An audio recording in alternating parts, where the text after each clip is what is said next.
The film follows the journey of Nick Marshall, a Chicago advertising executive raised by his showgirl mother in Las Vegas, without a father figure in his life. His upbringing surrounded by men who indulged in fleeting romances mirrors his own adult lifestyle. Currently, Nick is divorced from his ex-wife Gigi, and they share a 15-year-old daughter named Alex, who lives with Gigi. Unfortunately, Nick's relationship with Alex is strained, as he shows little interest in her life. Before heading to work, he encounters Lola, a barista who catches his eye. At the office, Nick excels at marketing to men and charming women, often making his female colleagues uncomfortable due to his lack of awareness about their emotions. Later, during a meeting where he anticipates a promotion at Sloan Curtis, his manager Dan surprises him by announcing the hiring of Darcy, a woman brought in to help the firm connect better with female consumers.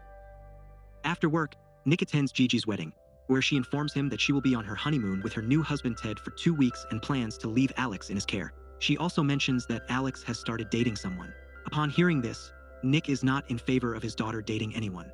However, since Alex has never felt any warmth from him, she remains indifferent to his opinions. The following day, Nick participates in a staff meeting where Darcy outlines a new strategy for the company, emphasizing the importance of appealing to female consumers. She even suggests a fresh campaign aimed at making the company more attuned to women's needs. To kick things off, she hands out boxes filled with women's products to the staff, including Nick, and assigns them the task of brainstorming advertising concepts for these items. Yet, this initiative only deepens Nick's skepticism towards Darcy, as he harbors a chauvinistic view, perceiving women merely as objects. That evening, while searching for advertising ideas, Nick experiments with the women's products. Suddenly, his daughter walks in with her boyfriend, Cameron, who is 18. Although Alex is unfazed by her father's appearance, she is furious that he took one of her music discs without asking. Her anger escalates when she realizes that Nick doesn't even remember her boyfriend's name, highlighting his lack of attention to her life. After a heated exchange, Alex retreats to her room while Nick continues to brainstorm. In a twist of fate, he accidentally slips and falls into the bathtub while holding an electric hairdryer, resulting in an electric shock. He collapses on the floor and is only awakened the next morning by his housemaid, Stella. From that moment on, Nick inexplicably gains the ability to hear women's thoughts, though he is initially unaware of this newfound power. When he arrives at the office, he experiences a revelation. Many of his female colleagues, who always greet him with smiles, actually harbor negative feelings towards him, viewing him as sleazy. He also learns that one of his co-workers, Erin, is struggling with her own unhappiness, as he picks up on her thoughts. The overwhelming flood of thoughts from the women around him becomes increasingly bothersome. As a result, Nick seeks assistance from his partner, but his partner remains skeptical of his claims. During a meeting with Darcy, Nick attempts to charm her with his skills, yet despite reading the thoughts of his female colleagues, his proposals continue to be dismissed. That night, he tries to replicate his previous actions before acquiring his ability. He experiments with various women's products and even uses the stormy weather to give himself a shock, but his efforts prove futile when he discovers he can still hear women's thoughts the next day. Consequently, Nick makes an unplanned visit to his old therapist, Dr. Perkins, who had helped him and his ex-wife a decade ago. Initially, she doubts his story, but her skepticism fades when Nick accurately reveals her thoughts. Encouraged by this revelation, the doctor advises him to leverage his new skill to understand what women desire. Following her guidance, Nick meets Lola at a coffee shop and uses his ability to ask her out. He also begins to treat his female colleagues with more respect, even assisting a distressed Erin with her scattered papers. When he encounters Darcy, he secretly listens to her thoughts and appropriates her ideas to impress Dan, all while developing a growing interest in her.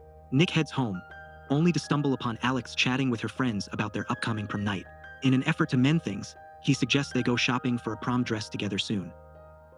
Later, he goes on a date with Lola, which starts off rocky, but he soon realizes that his unique ability proves to be quite beneficial in the bedroom, winning her over. This newfound skill makes him enjoy being around women more, as he can tap into their thoughts and emotions. Nick also spends considerable time with Darcy, who appreciates his knack for understanding her mind. His bond with Alex improves after he takes her dress shopping for the prom, a promise he had made earlier. They share a lunch at a restaurant where Nick telepathically learns that Alex plans to sleep with Cameron on prom night. Concerned, he tries to advise her, warning that Cameron is more interested in her physically than emotionally. However, Alex dismisses his concerns, believing her father is being overly protective and trying to ruin her prom experience. Shortly after, Nick goes on a date with Darcy, and their chemistry grows. They share a kiss after dinner, but he gently turns down her invitation to her place. Just as Nick is about to enter his apartment, Lola approaches him, expressing her desire for a serious relationship and her frustration at his silence. Not wanting to hurt her feelings, Nick fabricates a story about being interested in men. The next morning, guilt washes over him for taking Darcy's idea for a new Nike ad campaign aimed at women, prompting him to ask her to present it instead. Despite her talents, she hesitates to take credit for the new campaign, believing she doesn't deserve it. Her feelings for Nick, whom she loves deeply, also play a role in her decision. Just before the presentation, Nick inadvertently overhears Erin expressing suicidal thoughts, stemming from the pressure of the job he assigned her over the last 2 years. In a twist of fate, Nick's presentation is a resounding success, leading to Nike sealing the deal. Eager to make amends with Darcy, he starts writing her a letter to confess his wrongdoings. But Darcy unexpectedly interrupts him to celebrate their achievement. She then invites him to her new house, which is still a work in progress.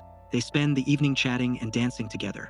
Later, Nick arrives at work with a resolve to correct his earlier mistake by informing Dan that Darcy was the true mastermind behind the ideas. However, Dan is already convinced of Nick's value as an employee and offers him a promotion instead. This decision leaves Nick feeling regretful, especially when Dan dismisses Darcy for not contributing to the campaign. Determined to make things right, Nick persuades Dan to rehire her, reiterating that the campaign was indeed her brainchild. Shortly after, he notices Erin is absent from work that day, prompting him to search for her despite the pouring rain. As he makes his way, a fierce lightning storm strikes nearby, but he brushes it off, undeterred. He rushes to Erin's house, only to discover a suicide note waiting for him. Thankfully, she hasn't yet found the opportunity to take her own life. As Nick engages in conversation with her, he comes to the realization that he has lost the ability to hear women's thoughts. In a bid to save Erin from her dark intentions, he offers her a job that he had previously declined to give her, and she gratefully accepts. Following this, he heads over to Darcy's place, but she completely brushes him off, clearly not in the best of spirits. At the same time, Nick receives a call from Gigi, who is anxious about their daughter. This prompts him to rush to the prom, where he discovers Alex in tears inside a bathroom stall after being dumped by Cameron for refusing to have sex. After some comforting words, Alex finally emerges, and they head home together, strengthening their bond. Once his daughter is asleep, Nick attempts to apologize to Darcy again, seeking her out at her new residence. This time, she lets him in, and he takes the opportunity to explain everything. Although she initially dismisses him for his past actions, Darcy ultimately forgives him just before he departs. In the end, Nick learns a valuable lesson about respecting women as individuals rather than objects, and they share a kiss, embarking on a journey of happiness together. Movie ends here. If you like the video, do subscribe our channel. Thank you.